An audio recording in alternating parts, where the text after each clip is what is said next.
Yes, hello once again. Welcome back to CDB TV here on YouTube, and of course to our continuing coverage of the 2023 Telford Classic Dirt Bike Show. Now, a quick thanks here to all of my subscribers who have been leaving some very nice comments on my work here on Classic Dirt Bike TV, and once again thanks for all of your comments and of course for your support of my channel. So right now we're going to get back to some more of those nice classics from this year's 2023 Telford Classic Dirt Bike Show, and in this part 5 video we're going to take a look at yet more of those superb machines. So without any further delay, let's jump straight into the video. So thanks for joining me again for part 5 from the Telford Classic Dirt Bike Show 2023, and we're going to start with a quick visit to Felipe's display from the SWM old Nobly stand. And this time round Felipe had this quite original 1978 Frigerio Puch 175 on his stand, and this one was up for sale because he told me that he's currently in the process of selling up all of his massive collection of SWMs, including this lovely little Puch, because basically he's now retiring and selling up all of his machines and is moving to the south of France to enjoy the trappings of sun, sea and sand that only, of course, the south of France can bring. But it goes without saying that I do wish him all the very best of luck in his retirement. So anyway, Felipe was asking just 5,000 of our finest British pounds for this very nice Puch 175, and what a great little bike this would make for doing classic scrambles or even vintage enduros, because as you can see it has a full lighting kit and more than likely all of the other associated paperwork if you wanted to maybe register it and put it on the road. But once again, as you can see, these Frigerio Puchs were powered by a little Rotax 175 two-stroke motor, although it did have a Puch badge on the side casing, but it would still essentially Rotax who supplied the power plants for these little scramblers. But these Rotax 175s had that unique disc valve induction system whereby a rotating fibre disc on the end of the crankshaft rotated past an aperture in the casing, whereby suction was then created and the fuel-air mixture from the carburetor was then sucked into the crankcase and ignited, of course, by the spark. But not only radical in its design, this system actually worked very well in practice. Although there's certainly never much that goes wrong with these Rotax motors, because they were used on a multitude of other different motorcycles, including the SWMs that we just mentioned, and in terms of their ruggedness and reliability and engine power, these Rotax engines did take a bit of beating. Now, of course, because this is essentially still an Italian-based motorcycle with an Austrian origin, it's fitted with a pair of Italian Marzocchi front suspension units, which again were hugely popular on many other makes and models of dirt bikes in the late 1970s and early 80s. And for a pretty basic set of motorcycle forks, these Marzocchi still did a decent job when they were used on the racetrack. And in comparison, at the rear end of our 78 175 Puch machine, we have the stock original rear piggyback suspension units that were bolted onto the bike at the Puch factory, although this time have absolutely no idea as to their manufacturer or origins, although I expect that all of my more knowledgeable YouTubers out there will have already identified them and are currently shouting the answer at their screens. Although you can also see that the frame and this rear swing arm was made of quite light steel construction, which I expect that it had to be because of this bike being such a smaller 175 model. And certainly a decent sized fuel tank on our 175 machine, and this tank would quite easily have held enough premixed gas to feed that little 175 motor with its fuel on even the longest of scrambles or enduro races. But as I said, a price tag of just £5,000 for this original little bike, which I thought was quite reasonable considering its rarity and condition, which of course comes complete with a full lighting kit if you wanted to put this bike on the road and maybe have a bit of fun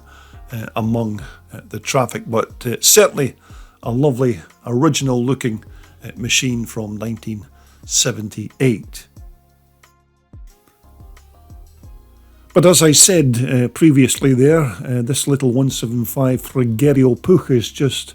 one of the many very high quality machines that Felipe has in his collection, and as I said, he's now selling off all of his bikes and retiring to the south of France. And if you think you may be interested in this bike, then it might be worthwhile just getting in touch with him on this number, and who knows, you might even pick yourself up a little bargain. But again, another very nice and quite rare bike. That's Felipe's 1978 Frigerio Puch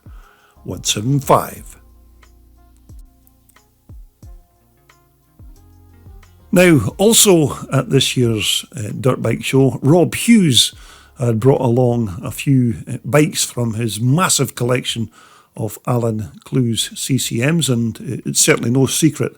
that Rob has possibly the most comprehensive collection of CCMs on the planet, and over the years he has acquired a copy of every single model of CCM ever made, beginning of course with this 1972 Clu's Stroker, which of course was one of the very first bikes that Alan Clu's designed and built, and this was before he even registered the name of Clu's competition machines. And from the very first Clu's bike to what was essentially the last of the great CCMs here, which of course had a Clu's chassis, but in 2011 they were by now using a 450 four-stroke power plant taken from a Yamaha. But for many years there was just one model of CCM that Rob was finding it very hard to get his hands on, and that was a 1977 500, which he needed to complete his collection. And when this bike turned up as just boxes of old CCM parts, then naturally Rob grabbed it and then fully rebuilt it to this condition. Now, although all of those disassembled parts were in various boxes and in a quite sad state of repair, when the frame number and the engine number were both checked with the CCM database, then it turns out that both of them were indeed a pair and were mated up together at the Shifnal Street CCM factory in Bolton in 1977. So although all of the bike's bits and pieces were disassembled, they were all still originally parts of this motorcycle, which, as you can see, have now all been refurbished and reunited once again. Now, I'm almost certain that the refurbishment and restoration of this 1977 500 CCM was all down to the bike building skills of Alec Middleton, who rebuilds and restores many of Rob's classic Clues bikes. And normally, if Alec's restoring any kind of motorcycle, then it's all done to the very highest of standards using original or new old stock components. But as you know, these 1977 CCMs were powered by BSA's old B50 four-stroke motor, an engine, of course, that was basically a standard road bike lump that Alan Clues then reworked and retuned to give it more horsepower. And although these antique BSA engines may look a bit antiquated even for 1977, once Alan Clues had worked his magic on these engines, then they were equal or even better than any Japanese four-stroker of its day. And with the likes of John Banks and big Bob Wright in the saddle of one of these Clues crackers, there wasn't really much that would pass you on the racetrack. But once again, the chassis for these CCMs was designed and built by the great Mike Etoff, who of course went on to build his own motorcycles with Cotton EMX just a few years later. But again, the oil in the frame chassis with that instantly recognisable slimline polished alloy fuel tank with that simple screw-in style fuel cap on the top there as well. But as I remember, CCM did use a certain amount of magnesium in their bike's construction, and these top and bottom triple clamps or yokes were cast in that weight-saving magnesium compound. Now, with regards to the forks, again, I'm sure that it was around this time that CCM began to manufacture their own suspension forks for their bikes, which were again normally cast in magnesium, although I don't think that these are a pair of CCM's own brand of forks, as normally these would have had the CCM abbreviation cast into the leg of each stanchion. So I expect that these will probably be a pair of their earlier suppliers' units. And also at the front and the rear, these hubs at one time would have been cast in magnesium, but parts such as these are almost impossible to find second hand nowadays. But it certainly looks like our 77 still has its lightweight hub and brake. Now again, as far as I know, these rear Coney shocks were the stock items on the back of these Alan Clues bikes in 1977, and they had their gas and oil remote reservoirs here that were fixed onto the bike's rear chassis. Again, it was to try and keep it well away from any heat sources and into the flow of air around the bike, just to try and help keep it cool. But what these Coney suspension units were actually like on the track in terms of their performance, I don't actually know, but I expect that for 1977 these would still be considered the very latest in suspension technology for their day. But certainly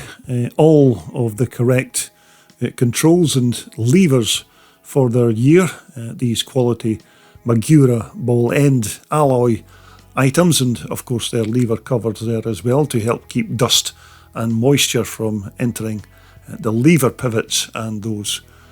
cable ends.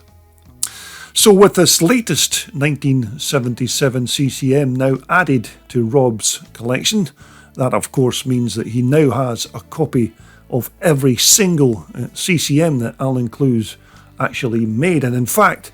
that statement's not entirely true, because some of those later four-stroke CCMs from the 1990s that were powered by the big Rotax engines. Rob has actually got pairs of those as well. So in that respect, now Rob has certainly earned the coveted title of the godfather of Clue's competition machines.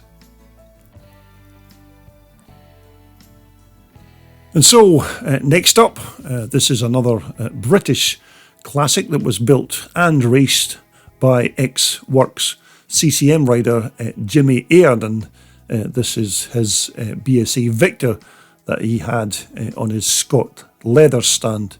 at the show. But as it turns out, Jimmy was actually selling this bike, and by the time I grabbed these few video clips and a couple of pictures of the bike, that had already been bought and then subsequently sold. But I'm not going to disclose the actual price that the buyer paid for the bike, and I don't have a clue as to what he's actually going to do with it, whether he's intending to race the bike or maybe he was just a collector and wanted to add it to his mountain of motorcycles. I don't know, but it would still be great to see this old thumper blast around the racetrack once again later in the year. But I expect that you're all waiting for me to give you some more information on the details of the frame and the engine, but unfortunately I don't have any of that information, as I only managed to get a quick word with Jimmy on the day, as he was far too busy dealing with customers to have a quick chat. But knowing Jimmy, this bike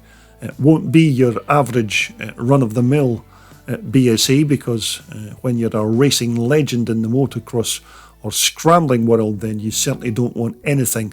that's stock. So this machine almost certainly has a custom built chassis, and the chances are that the internals of this BSA built motor will also have been upgraded with new and exotic race parts to improve its performance and power. And almost straight away you can see that this rear swing arm is certainly not your stock BSA unit, and of course that alloy chain guide and rear brake torque arm as well certainly looks like another custom made item. But without any doubt, the rear suspension units are your classic rock shocks, which are basically modern interpretations of the old school dampers that BSA would have fitted to these bikes in the 1960s. But again, great suspension units for these old school dirt bikes, and of course they're all made right here in the UK. And once again I'm stumped because I've no idea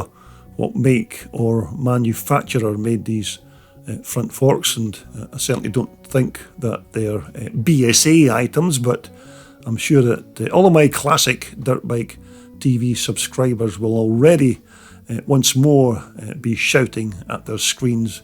with their own views of what they are looking at.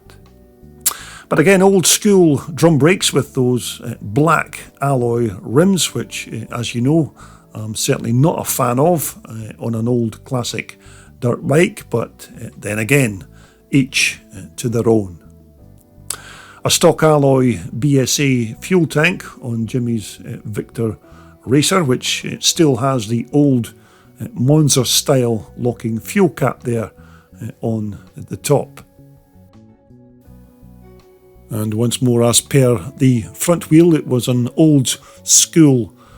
drum brake on the back of Jimmy's bike, which looks like it could be an old Grimeka alloy hub,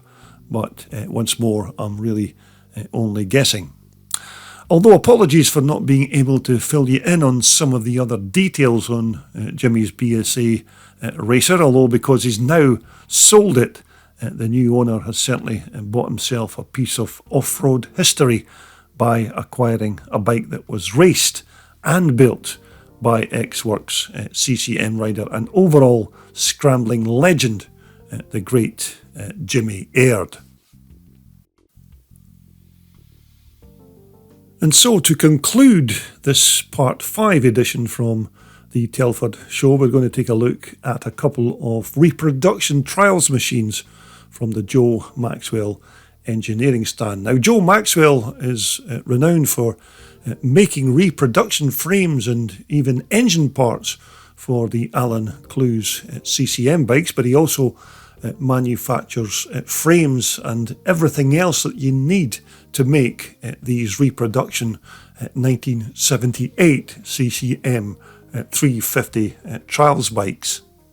Now you can see Joe there on the left in conversation with a customer, probably discussing CCM stuff, but it's thanks to Joe and his engineering skills who is keeping alive the legacy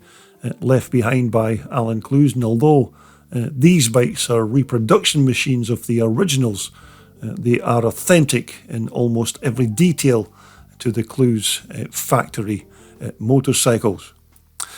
Now, these two 350 bikes were said to be built for a husband and his good lady wife, and at the time of grabbing these pictures, I'm pretty sure that these were awaiting collection by the new owners, Paul and Julie. Although when you take a close look at these CCM trials machines, it's quite hard to distinguish these from the factory originals, and it's actually amazing how Joe Maxwell gets them looking so similar to the original Alan Clues bikes of 1978. So here we have Paul's bike all completed and just about ready to go, and also not forgetting, of course, Julie's bike as well. So certainly a nice couple of toys for the couple to have a good bit of fun on at the weekends. And so at the front end of our 78 350s, it was a pair of Italian Marzocchi forks that were bolted onto these bikes in that year, which, as far as I know, did work very well on these Clues trials machines. But another nice, neat, small, old school type drum brake, which was absolutely perfect for this kind of trials use. And also, way back in 1978, it would have been a pair of the old style Girling dampers that would have been fitted onto the rear of our Clues trials bikes in that year. But naturally, of course, these are no longer available to either purchase or even manufacture. So a much more modern, classic equivalent is now substituted in their place. Now, it's said that it was the legendary trials rider Sammy Miller who planted the seeds for Alan Clues to build a four-stroke engine for this bike, and after Alan had looked at various configurations of motor, he eventually settled on this B44 B50 hybrid engine, which originally I think had a bore of 79mm and a stroke of around 70 millimeters, which roughly equated to around 343 cc, and it was the B44 castings that were used for the cylinder head and the barrel. But as I understand, CCM only produced these 350s for just that 1 year in 1978, and it was just around 105 machines that were actually made, which they say just sold in a few months of their release at a cost of around £1,280 per bike. But it's documented that Alan Clues had seriously considered to making another production run of around 100 of these trials machines for the following 1979, but he then decided not to, because the bikes and the motors in particular were using up all of his valuable stocks of BSA spares, which of course he needed to keep the production of his CCM motocrossers online. But when you see the quality of these reproduction bikes manufactured by Joe Maxwell Engineering, and as I said, they are very hard to distinguish from those 1978 originals. But of course, compared to a modern day trials bike, these 350 four-strokers were not exactly lightweight because of that big lump of a BSE engine, but the fuel tank and of course the bodywork, I'm pretty sure back in the day was made of fiberglass, but nowadays the front and rear mudguards on these bikes are more modern plastic items. So maybe if you're in the market for a new CCM or need some parts for your old Clues Classic, then Joe Maxwell Engineering is certainly another very good contact to keep on your phone or computer. Well, I do hope you enjoyed that latest selection of bikes from the 2023 Telford Classic